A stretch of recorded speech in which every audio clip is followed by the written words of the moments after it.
ওদের বৈতরণী পার হয়ে গেছে। এবং আপনাদের আমি এই কথাটা দিতে পারি যে আগামী দিনে 22-22 হবে।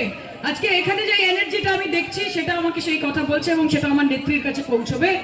এবং যা কাজ আমরা করব আপনারা দেখবেন, এখানে যতজন মনোনীত কাউন্সিলর হবেন তৃণমূল কংগ্রেসের প্রত্যেকে, আপনাদের দুয়ারে দুয়ারে তারা উন্নয়ন পৌঁছে দেবে। দেখুন, জয় বাংলা।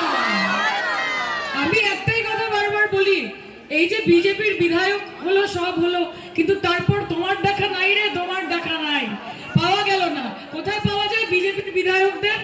রাজভবনে পাওয়া যায়, ধর্ণা দিচ্ছে পুলিশ স্টেশনের বাইরে পাওয়া যায়, দিল্লিতে পাওয়া যায়, কিন্তু নিজের এলাকায় পাওয়া যায় না। কাজে বিজেপির যদি কাউন্সিলর হয় তাহলে আপনারা নিখোঁজের যত বিজ্ঞাপন দেবেন সেটাতেই টাকা আপনাদের সব বেরিয়ে যাবে, তাই না? তো সেইটা করা যাবে না। আপনার এমন মানুষকে চাই যে আপনার পাশে থাকবে। আজকে যদি ম্যান্ডেট আপনারা দেখেন সেটা শিলিগুড়ি অব্দি